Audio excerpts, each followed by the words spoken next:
नमस्कार। और आज हम एक दिलचस्प किताब है टेल्स ऑफ हॉरर, उसकी समीक्षा पर बात करने वाले हैं।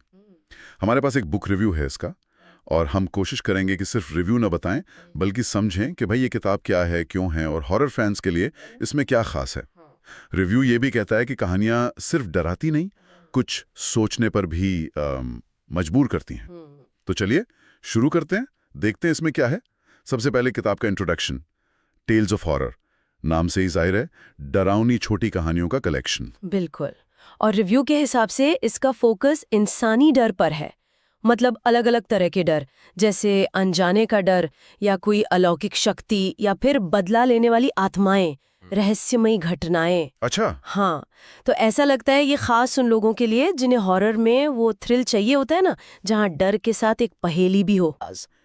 किसी भी हॉरर कहानी के लिए ये बहुत जरूरी है।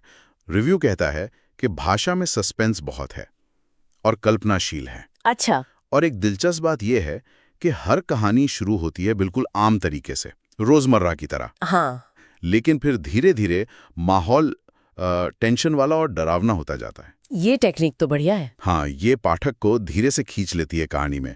और भाषा भी सरल बताई गई है, मतलब मुश्किल शब्द नहीं है, पर डायलॉग्स और जो डिटेल्स हैं वो इतने अच्छे हैं कि दिमाग में सीन बनने लगते हैं, जैसे वो अंधेरी रातें। हाँ, या कोई वीरान घर। बिल्कुल, या वो परछाइयाँ।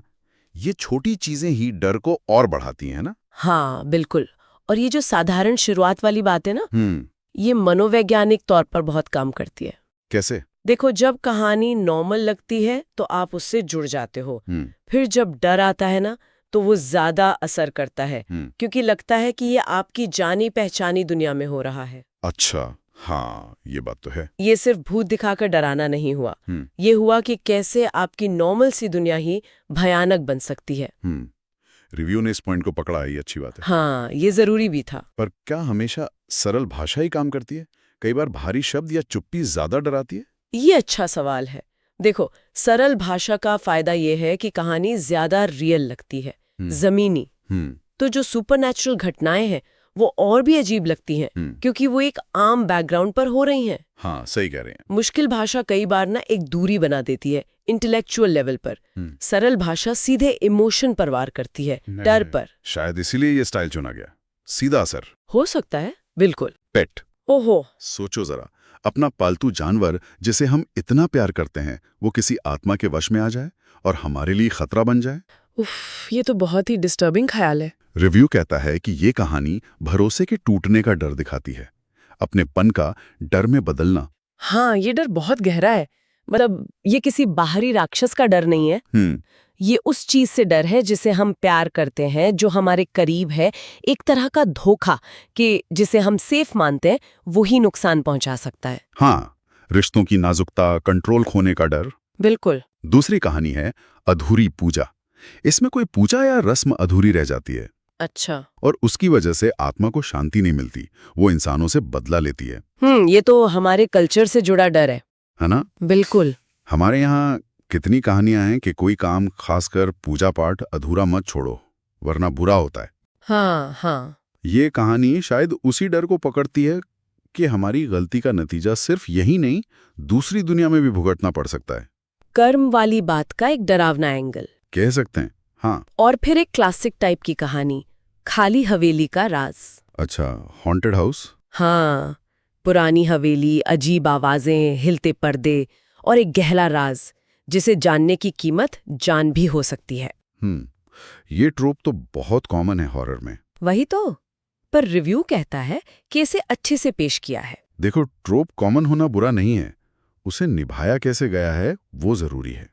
हॉन्टेड हाउस इसलिए काम करता है क्योंकि वो कई डर एक साथ दिखाता है। अतीत का डर, अनजाने का डर, बंद जगह का डर, अकेलेपन का डर। सही बात है। अगर रिव्यू कह रहे प्रभावी है, तो मतलब लेखक ने सिर्फ हवेली नहीं दिखाई, बल्कि उसका माहौल, उसका राज, उसे अच्छे से बुना है। शायद राज का कोई गहरा साइकोलॉजिकल कनेक्शन हो। तो मतलब कहानियां सिर्फ भूत प्रेत वाली नहीं है, हमारे अंदर के डर भी दिखाती हैं, जैसे भरोसे का टूटना या अधूरापन या अतीत। बिल्कुल, बाहरी शक्तियों के जरिए। अच्छा पॉइंट है।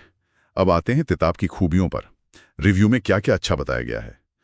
पहली बात, कहानियां छोटी हैं पर असरदार। हाँ, शॉर्ट स्टोरीज का अपना मजा है। आज की तेज जिंदगी में फिट बैठती हैं। कम समय में पूरी कहानी। और अगर कहानी अच्छी है तो असर देर तक रहता है। मतलब लेखक कम शब्दों में बात कहना जानता है। दूसरी खूबी ये बताई है कि हर कहानी की सेटिंग, माहौल और खासकर जो एंडिंग में ट्विस्ट होता है वो अलग है। अच्छा, ये तो बहुत जरूरी है। हाँ, वरना बोरियत हो जाती है। बिल्कुल, एक ही ढर्रे पर चलें तो मजा नहीं आता। अलग अलग सेटिंग्स और ट्विस्ट, ये तो पाठक को बांधे रखते हैं। और लेखक की रेंज भी दिखती है। हाँ, और ट्विस्ट एंडिंग अगर सही हो तो कहानी याद रह जाती है, एक सरप्राइज मिलता है आखिर में।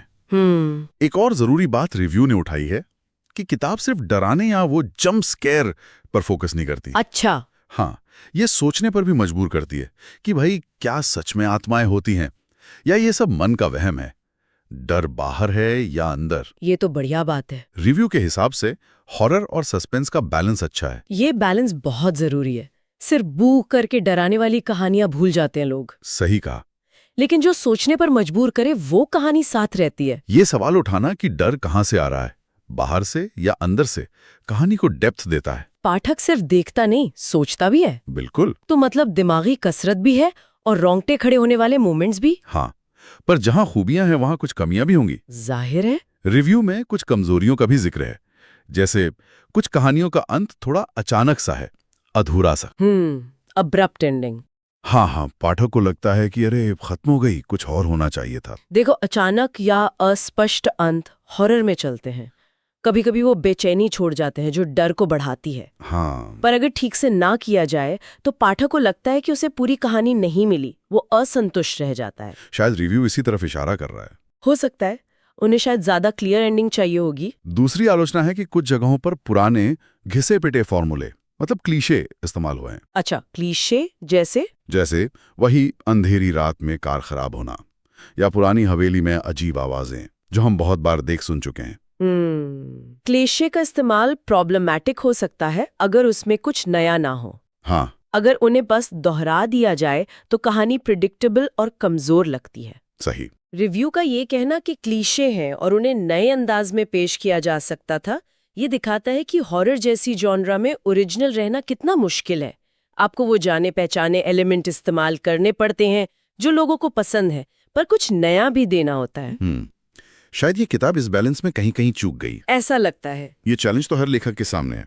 अच्छा, अब जरूरी सवाल, ये किताब है किसके लिए? हाँ, टारगेट ऑडियंस। रिव्यू कहता है कि ये उन लोगों के लिए है जिन्हें हॉरर और थ्रिलर पसंद है। ये तो साफ है। हाँ, खासकर वो लोग जिन्हें छोटी कहानियों में डर पड़ना अच्छा लगता है और जिन्हें सस्पेंस, मिस्ट्री, सुपरनैचुरल चीजों में इंटरेस्ट है।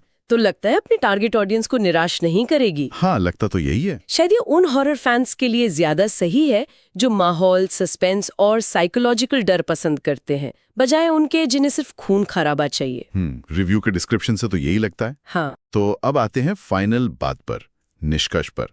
कुल मिलाकर रिव्यू टेल्स ऑफ हॉरर को एक मनोरंजक और रोमांचक कलेक्शन मानता है।